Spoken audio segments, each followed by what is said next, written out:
So in chapter 8, Maggie was questioning Felicity if she knew anything about the window breaking.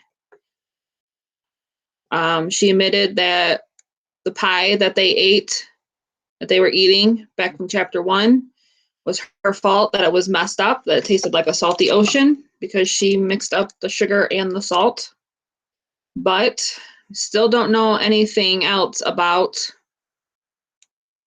the broken window. But Felicity was still acting different. She was acting weird. So Maggie was wondering, is she really klutzy and awkward, or is she hiding something? Guess we'll find out more in chapter 9. Just then, a customer walked in through the door. 3 customers, actually. Well, 2 adults pushing a red stroller with a dark-haired baby inside. Are you open yet? Asked the mom.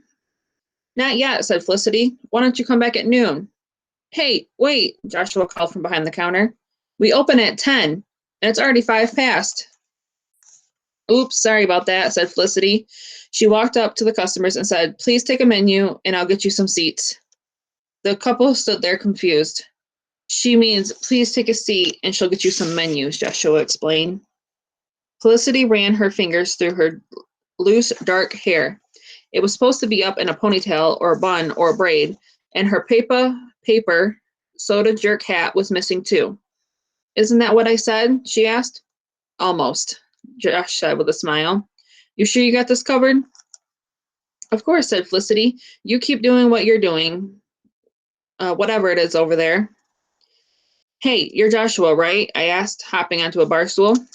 Guilty as charged, said Joshua, revealing a smile with perfectly straight teeth. You're Sonia's friend. Maggie Brooklyn, I said, holding out my hand. Joshua shook it. His fingernails were painted black, and he had a tattoo of a miniature chocolate bar on his wrist. A chocolate bar? I wanted to ask why, but I didn't mention it because I had more important questions for him. Plus, I figured no explanation would really suffice. So, Sonia and her mom asked me to look into the whole picture window breakage thing, I explained. I know, said Josh. Right, you must have overheard, I said. He didn't deny this. He just stared straight at me, expectant, like he knew the drill. I found it somewhat unnerving. How did you get the job here? I asked. I've known Sonia's family forever, said Joshua. My family lives across the street, and I just started college in September and needed a part-time job, so this was perfect. I have experience, too. I used to work at Cupcake in the city. Cupcake? I asked. Cupcake, said Joshua. There are 3 of them. Well, anyway. It was a small bakery in the city. Used to be real popular, but it closed down last year. How come? I asked. Joshua shrugged.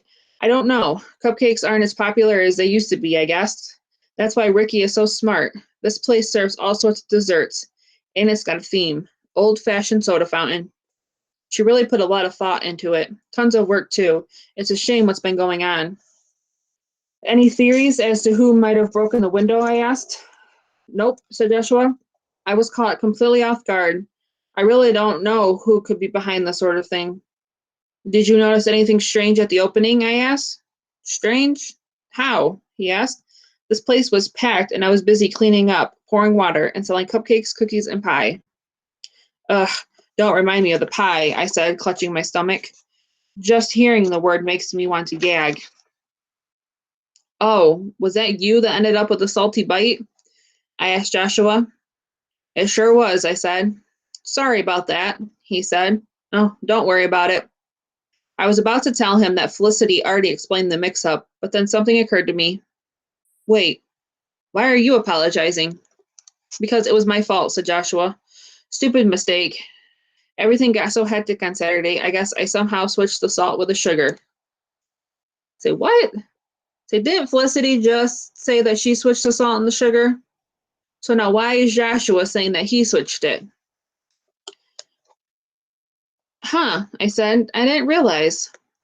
I wrote this down in my notebook extra small so he couldn't see, but Joshua wasn't concerned with reading upside down like Felicity had been. He was still working behind the counter as we spoke, pouring M&Ms into an empty glass jar, refilling napkin holders, changing out a tub of old vanilla ice cream for one that was brand new. Well, that's one mystery solved, I said, Joshua. I'm going to confess to Ricky this afternoon. I should have told her yesterday, but everything got too crazy. Joshua smiled at me again, and a single word popped into my head, seemingly out of nowhere. Dazzling. That's when I realized something. Sonia was right. For an old guy with a ponytail and weird tattoos, Joshua was cute, which I found distracting.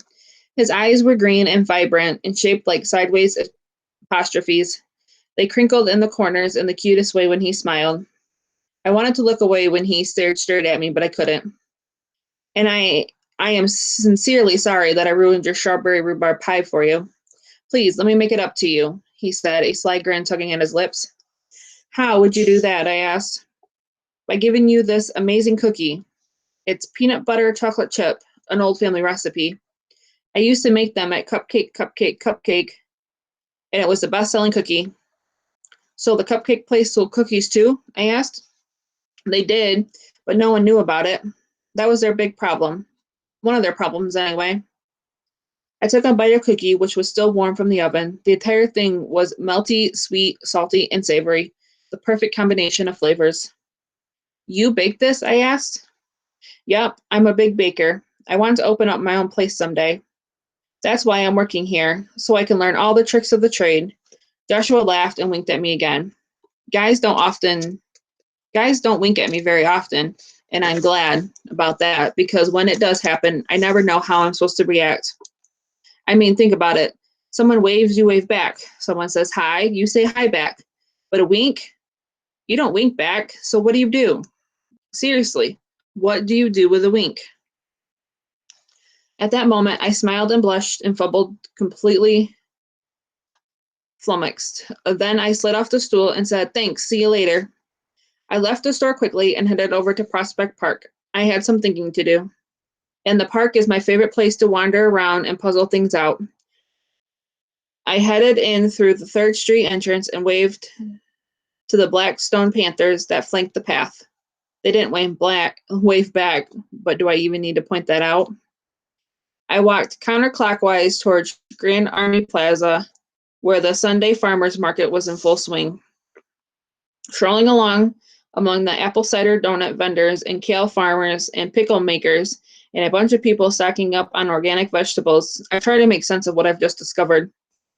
Joshua and Felicity had both claimed responsibility for the salty pie, but clearly only one of them could have done it. So why did they both tell me they were guilty? Who was lying? She's asking, who was lying?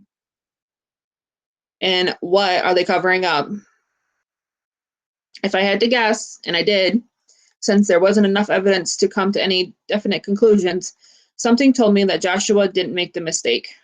She's saying Joshua did not make the mistake. He told me he's an experienced baker and he kept talking about family recipes. Witnessing his ease and speed behind the counter made me believe him. He knew what he was doing. Plus, baking requires a precise mind. It's all about chemistry and measuring things out to the milligram and paying attention to the quantity, time, temperature. Joshua seemed to care about all those things.